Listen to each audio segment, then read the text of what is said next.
Assalamualaikum warahmatullahi wabarakatuh.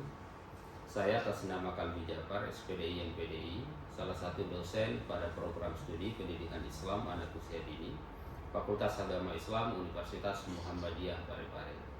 Saya merupakan dosen pengampu mata kuliah metodologi studi Islam. Di sini saya akan menguraikan terkait tentang rancangan perkuliahan metodologi studi Islam. Metodologi studi Islam merupakan salah satu mata kuliah fakultas berada pada semester 3 dengan bobot 2 SKS dengan kode mata kuliah MKF 34007. Adapun pokok bahasa dalam perkuliahan ini yaitu 1. Arti dan ruang lingkup, urgensi dan aspek sasaran studi Islam. Kedua, beberapa prinsip dasar epistemologi Islam. 3. Manusia dan kebutuhan agama. 4. Islam sebagai agama wahyu Al-Quran. 5. Islam sebagai produk budaya. 6. Islam pengetahuan sains dalam Islam. 7. Beberapa pendekatan studi Islam. 8. Dimensi aliran pemikiran Islam. 9. Perbandingan dalam studi Islam. 10. Islam dan gagasan universal. 11. Dinamika Islam kontemporer. 12. Islamisasi ilmu pengetahuan. Capaian pembelajaran yang diharapkan setelah mempelajari mata kuliah ini yaitu: pertama, mahasiswa mampu menghargai keanekaragaman budaya, pandangan, agama, dan kepercayaan. 2. Menguasai pengetahuan dan langkah-langkah dalam pengembangan pemikiran kritis, logis, kreatif, inovatif, dan sistematis, serta memiliki keinginan tahuan intelektual untuk menyelesaikan masalah pada tingkat individu dan kelompok. Ketiga, mampu menerapkan cara mengajar beberapa adab terhadap anak usia dini. Selain kontrak perkuliahan, saya juga mengirimkan RPS kepada mahasiswa melalui grup WA sehingga mahasiswa dapat mempersiapkan diri dalam mengikuti perkuliahan. Untuk absensi dilakukan secara manual dengan mengisi absensi yang ada pada ketua kelas dan mengisi absensi di dalam grup WA. Dalam mata kuliah ini, saya menerapkan sistem pengajaran diam. Dalam pembelajaran delivery, saya menyiapkan beragam pembelajaran untuk membantu mahasiswa belajar mandiri sehingga materi yang diberikan dapat diterima dengan baik. Interaksional adalah kegiatan tatap muka yang dilakukan di kelas. Asesmen yaitu memberikan tugas kepada mahasiswa terkait materi perkuliahan. Adapun sistem penilaian pada mata kuliah ini yaitu partisipasi, sikap, ujian tengah semester, tugas, ujian akhir semester. Demikian rancangan pembelajaran yang akan dilakukan pada mata kuliah metodologi studi Islam. Berikut saya akan sajikan dalam video pembelajaran. Assalamualaikum warahmatullahi wabarakatuh. Waalaikumsalam warahmatullahi wabarakatuh.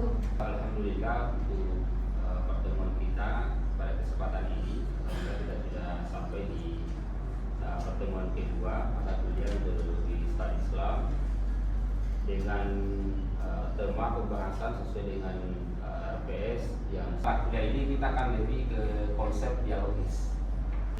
Jadi pendekatan itu bukan kita menggunakan dalam metodologi studi Islam, tetapi bagaimana kita mempertemukan argumentasi yang rasional. Tentunya karena kita adalah kajiannya adalah studi Islam, jadi tentu dengan rasionalitas kita harus dibatasi dengan hal yang bersifat normatif, teologi normatif, artinya ada Al-Quran, ada hadis, ada ijma dan sebagainya. Itu yang kemudian membatasi daripada kejauhan dari kita berpikir. Jadi tetap akan ada batasan terhadap itu. Oke, kita mulai dari poin pertama ini. Oke, arah memahami Islam secara utuh. Jadi yang pertama itu adalah Islam sebagai agama. Jadi ada tiga poin: Islam sebagai agama, Islam sebagai budaya, Islam sebagai ilmu. Jadi untuk mengawali ada pertanyaan saya sederhana begini: apa yang kita senangi atau apa yang kita suka dari Islam sehingga kita mengatakan bahwa Islam itu adalah agama yang sehingga kita memilih Islam dan mengatakan Islam adalah agama yang benar. Apa yang kita senangi atau apa yang kita suka atau seperti apapun itu yang membuat kita masuk memilih Islam, mengatakan Islam sebagai agama yang paling benar. Kira-kira apa? Oke, ya, silakan.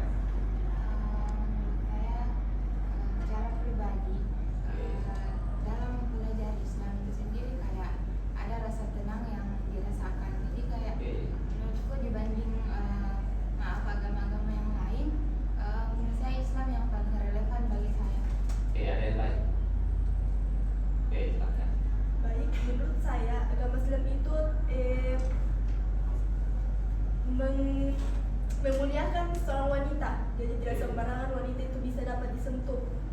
Tidak memaksa dalam mengajar agama Islam, tidak memaksa seseorang untuk masuk ke agama Islam. Coba dengarkan kembali pertanyaannya. Apa yang kita senangi, yang kita suka dan bla bla bla, sehingga kita mengatakan Islam adalah agama yang paling. Tangkap pertanyaannya. Saya ulangi sekali lagi.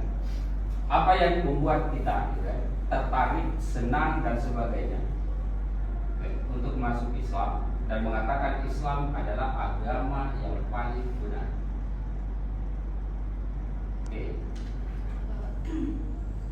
Jadi menurut pendapat saya, kenapa dikatakan agama Islam itu agama yang paling benar, karena setiap permasalahan-permasalahan yang akan terjadi di ke depan atau di akhir ke depan atau ke belakang itu semua sudah dijelaskan dalam Al-Quran. Jadi saya begini. Beda tidak, sama tidak Islam dan agama? Yang membuat hari ini kita kacau kira-kira apa? Anggaplah umpamanya kita kan sesama umat Islam, kita sesama umat Islam. Tapi belum tentu kita adalah orang-orang Islam. Pernah Pak Kubum dengan temannya?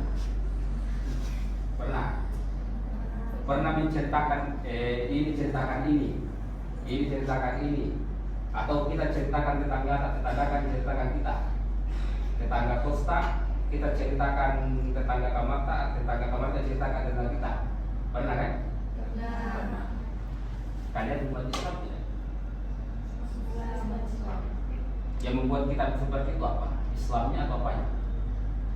Yang membuat kita punya keberanian untuk mengatakan apa?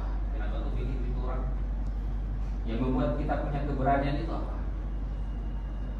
Islam, agama atau apa? Yang membuat hari ini orang kacau apa kira-kira? Agama, Islam, Kristen, Hindu, Buddha, Konghucu, atau keyakinan yang lain kira-kira apa?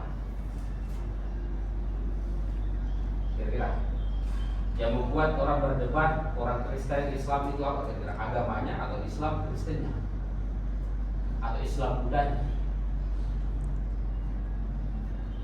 Kira-kira apa? Makanya pertanyaannya adalah apa yang membuat kita masuk Islam sehingga kita mengatakan Islam adalah agama yang paling benar. Jadi yang benar, paling benar di situ apa? Islam atau agama? Yang paling benar adalah agama. Oke. Itu Pak, coba aja. Apa yang membuat kita mengatakan bahwa kita masuk Islam dan mengatakan Islam adalah agama yang paling benar. Jadi yang paling benar itu adalah agama. Nah, orang mengatakan agama Islam, Kristen, agama Hindu, agama Buddha, tetap ada agama. Yang membuat kita hari ini kacau dalam itu adalah Islamnya, Kristennya, Hindunya dan Buddha. Dan bagi saya dalam pemikiran ini, dalam studi Islam itu yang harus dipahami Islam sebagai agama. Jadi yang kita harus pahami itu adalah agama. Itu yang harus kita pahami dan itu yang hari ini terlewat dari kita. Hari ini kalau umpamanya kita memberikan pengertian agama itu adalah dalam bahasa Sanskerta adalah umpamanya A dan agama tidak kacau. Itu Sanskerta orang Hindu. Kira-kira kalau Sanskerta Bugis kira-kira apa? Agama itu apa kira-kira? Kalau dalam Sanskerta Bugis. Jadi jangan cuma katakan Sanskerta Yunani, Sanskerta apa ya. Sanskerta Bugis itu ada ya, tentang. Jadi Sanskerta Bugis mengatakan agama itu apa? Kira-kira.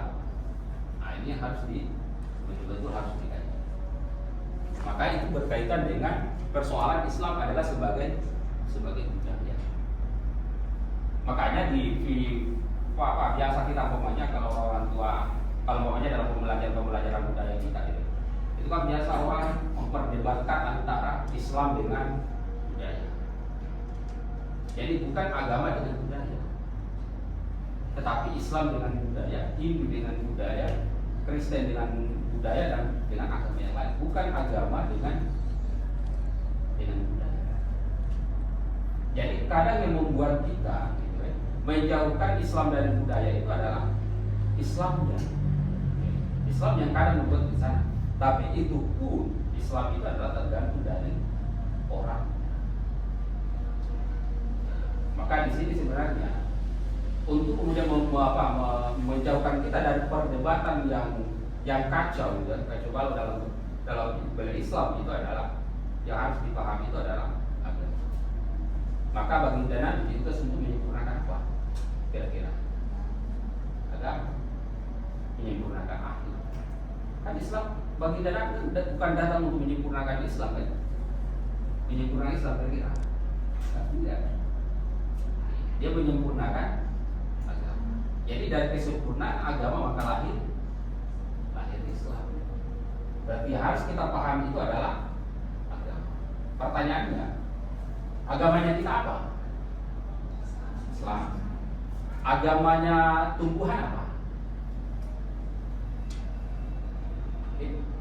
Agamanya binatang? Ada agamanya. Lautan? Ada semua agamanya kan?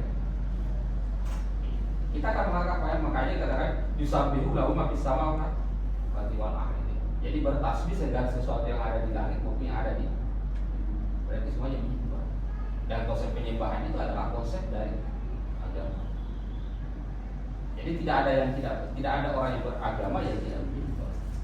Kalau dia beragama dia pasti menyembah. Berarti semuanya memiliki agama. Jadi tidak ada yang tidak memiliki agama. Jadi tumbuhan beragama, binatang beragama, manusia beragama, orang beragama, semuanya beragama. Coba kalau umpamanya kita selesai di situ. Jadi makanya sebelum kita mengenal Islam, maka yang harus kita kenal itu adalah agama. Agama yang harus kita kenal. Nah, cuma persoalannya kita sekarang, kita terlalu jauh melangkah ke Islam dan tidak terlalu jauh memperdebatkan tentang agama itu sendiri. Maka disitulah kekacauan kita sebenarnya dalam agama. Maka disitulah biasa kita mengatakan wah yang benar itu agama, karena tidak benar. Apalagi lebih jauh kita membawa umpamanya dina dari lahir Islam. Jadi agama yang benar di sisi Allah itu adalah Islam. Jadi lebih betul gitu. Cuma persoalannya Islam yang benar di sisi Allah Subhanahu Wa Taala itu yang mana? Apakah Islam yang kita pahami? Apakah Islam yang saya pahami atau Islam yang dipahami ini dan siapapun? Ataukah Islam yang kemudian berangkat dari agama yang bersifat universal? Makanya dalam konteks ini untuk jauh ke sana, untuk kemudian lebih memahami, maka disitulah kita membutuhkan yang namanya itu. Jadi memang butuh yang namanya pengkajian. Makanya kita umpamanya menjadikan landasan umpamanya ayat yang pertama adalah Iqra. Atau kemudian ketika kita diciptakan yang pertama berfungsi adalah apa? Pendengaran, gitu.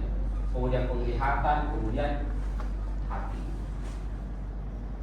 Atau kalau umpamanya dalam bahasa epistemologi, ilmu yakin, ainul yakin, hakul yakin. Pernah tidak kita menggunakan ketiga hal ini dalam beragama? Umpamanya pernah mengucapkan 2 kalimat syahadat?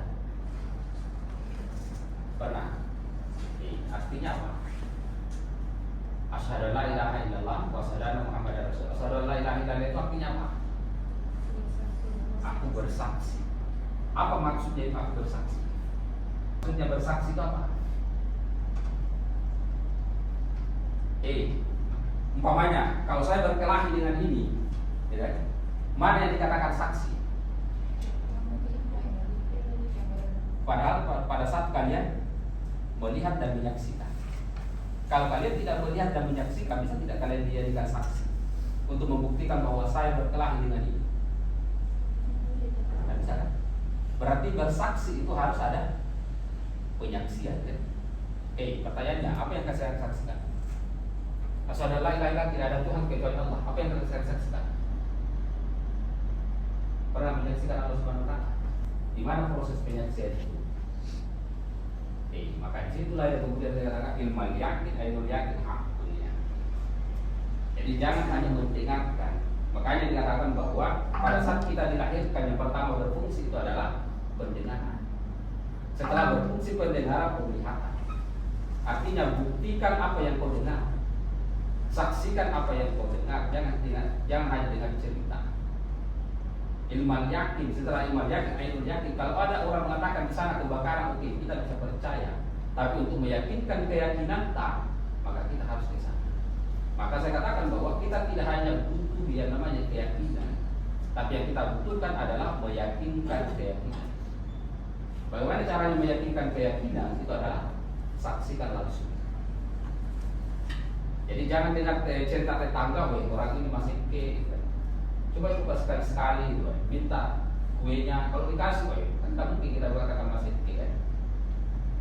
Tapi kalau dikasih, kalau tidak dikasih, oke, misalnya kita sedikit mengatakan itu pun kita harus telusuri telusuri lebih jauh lagi. Yang sampai satu hari belum makan, nah itu di makanannya dan sebagainya. Artinya memang betul-betul membutuhkan yang namanya pembuktian. Dan kalau umpamanya konsep ini yang kita gunakan, baru kita mengatakan bahwa saya betul-betul yakin. Kalau kita sudah mengilmui, kita mendengarkan, kemudian kita saksikan, jangan ragukan keyakinan. Hari ini orang kan goyah, mengucapkan 2 kalimat syahadat saya masih goyah. Karena kenapa? Karena tidak ada pernah menyaksikan. Kita hanya bisa mengatakan di akhirat. Orang mengatakan membantu orang pahala, mana pahalanya? Ada yang pernah lihat pahala? Orang kan hanya bilang di sana mendapat. Jadi kalau setengah-setengah keyakinan, hari ini kita berpahala, hari ini kita berbuat baik, besok berubah lagi. Jadi dia akan berubah. Makanya dalam beragama itu sangat dibutuhkan sekali yang namanya penyaksian. Maka rukun Islam yang terakhir itu adalah apa? Apa rukun Islam yang terakhir? Baik aja bagian. Apa maksudnya itu? Karena jangan sampai selama ini kita hanya pintar cerita, baginda Nabi itu pernah ke Gua Hira, baginda Nabi itu pernah ke sini. Di sana itu ada Ka'bah, Ka'bah ada Hajar Aswadnya dan sebagainya. Jangan sampai selama ini yang kita dengar hanya cerita. Jangan sampai hari ini kita hanya bisa mendengar bahwa baginda Nabi setiap malam, dia berjalan sampai berapa kilo untuk sampai kepada Gua Hira. Jangan sampai cuma cerita kan, kita cuma tahu baginda Nabi. Coba sekali-sekali kalian rasakan ini. Barulah kita betul-betul mengatakan bahwa capek itu apa. Bagaimana perjalanan pokoknya Nabi Ismail dengan bundanya itu, Safa Marwah dan sebagainya itu, berlari-lari, coba rasakan itu.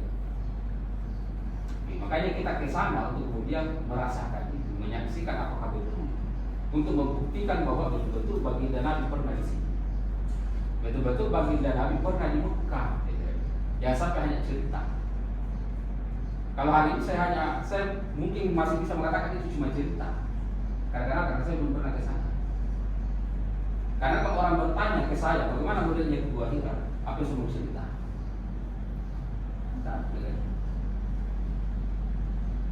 Jadi makanya saya juga pokoknya Hajar Aswad. Ada kan orang mengatakan hitam kan? Coba di screenshot baik-baik itu pernah ada teman saya dari sana itu foto di screenshot. Ternyata dia tidak warna hitam di dalam. Dia kayak hijau-hijauan. Coba cari warnanya, berapa warna yang ada di dalam Hajar Aswad ini. Dia tidak warna hitam. Tapi kan selama ini orang mengatakan warna hitam. Pertanyaannya mana yang hitam? Yang sampai yang di luarnya hitam, di dalamnya tidak. Nah coba dia ke warna hijau-hijau ini. Maksudnya adalah di situ kita membutuhkan yang namanya perlindungan. Kita butuh untuk kemudian membuktikan. Sama dengan umpamanya budaya dengan agama itu butuh pengkajian. Makanya ada peneliti umpamanya di Unhas, itu kan sudah meneliti. Dan ternyata dibuktikan memang tidak ada.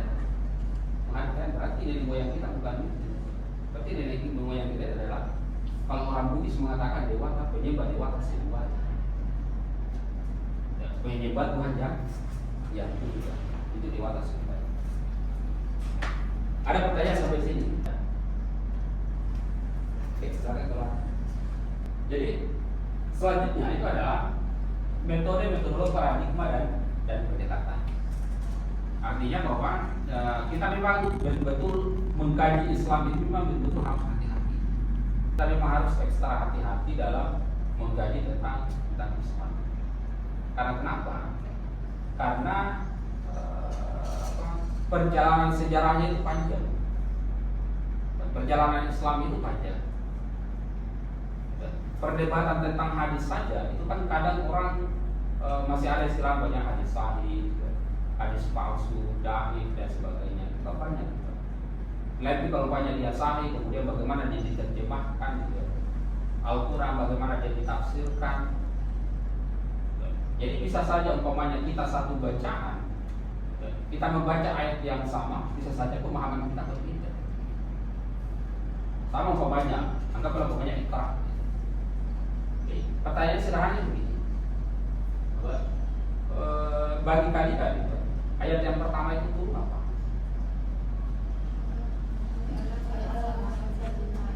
Satu sampai. Lainnya begini, untuk membuktikan bahwa dia yang pertama. Pertanyaannya adalah, kenapa Al-Quran? Kenapa Al-Quran turun di atas bumi? Kenapa tidak di dalam masjid? Mana lebih mulia kira-kira? Gua Hira dengan Masjidil Haram. Ka'bah. Mana kira-kira? Pikiran kalian itu sederhananya. Mana kira-kira akan lebih layak ditempati ayat yang pertama turun? Gua Hira atau di dalam Ka'bah? Kira-kira? Ka'bah. Kenapa ayat turun tidak di sana? Coba tanya jamaah haji yang mungkin ada tetangga apa ya. Kalau dia naik haji, kira-kira naik tidak jadi Gua Hira? Karena banyak sekarang jamaah haji itu tidak naik di Gua Hira. Karena kenapa? Karena dia katakan terlalu jauh. Apalagi dia tidak masuk ke dalam hukum Allah. Jadi orang menganggap sepele. Padahal orang tidak sadari bahwa orang mengatakan situ pertama itu. Kenapa orang tidak betul-betul berusaha sampai ke sana? Mati-matian sampai ke sana kalau perlu di papa kalau perlu. Kenapa sampai di sana capeknya orang tak pikir? Maka disitulah dibutuhkan sebenarnya betul-betul. Kita memang betul-betul harus memperbaiki cara kita berpikir, cara kita memahami Islam. Itu harus. Karena kenapa? Karena kalau tidak begitu, maka kesadaran kita terhadap Islam lambat laun akan pudar. Jadi kita mungkin akan mengatakan dibandingkan, apalagi pokoknya dalam perkembangan kita hari ini, zaman kita sekarang, itu kan biasa orang mengatakan zaman kita adalah zaman logosentrisme. Artinya apa? Bahwa perdebatan kita sekarang itu adalah perdebatan simbolis. Jadi perdebatan kita adalah perdebatan simbolis sekarang. Jadi mungkin kita akan akan lebih berpikir tentang isinya dibanding dengan isinya. Ataukah mungkin sebaliknya, kita akan lebih berpikir tentang simboliknya dibandingkan dengan apa isinya. Jadi itu yang biasa kemudian menjadi sesuatu yang bersifat saling kontradiktif. Ada orang beragama itu betul-betul mengejar isi, tetapi diabaikan simbolisnya. Ada juga orang yang fokusnya adalah simbolis dan melupakan isinya. Makanya ada biasa pesan-pesan orang-orang tua kita itu mengatakan bahwa akan ada saatnya, ini prediksi orang dulu, akan ada saatnya di mana agama itu hanyalah, Al-Quran itu hanyalah sebatas bacaan. Jadi dia hanya sebatas bacaan.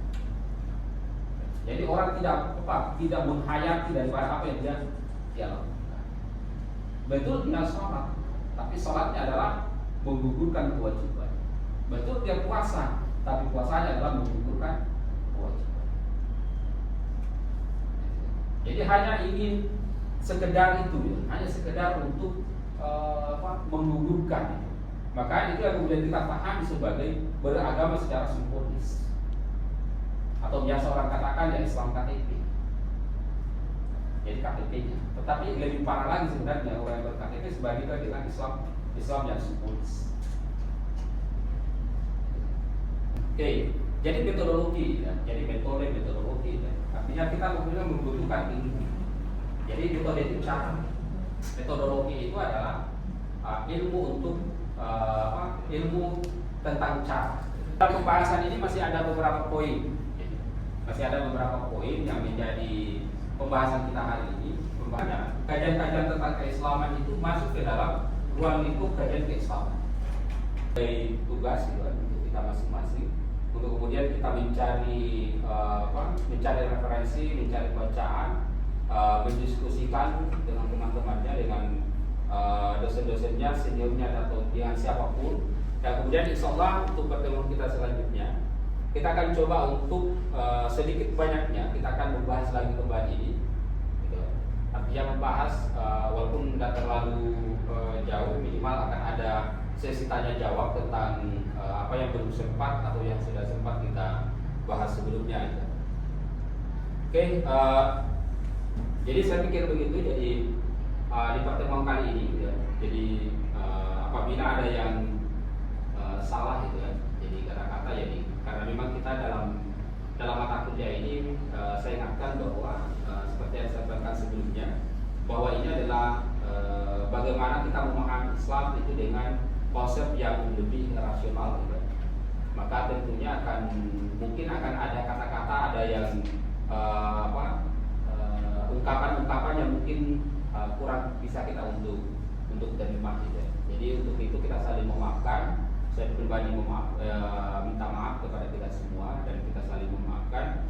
Dan saya akhiri dengan ucapan Assalamualaikum warahmatullahi wabarakatuh. Waalaikumsalam.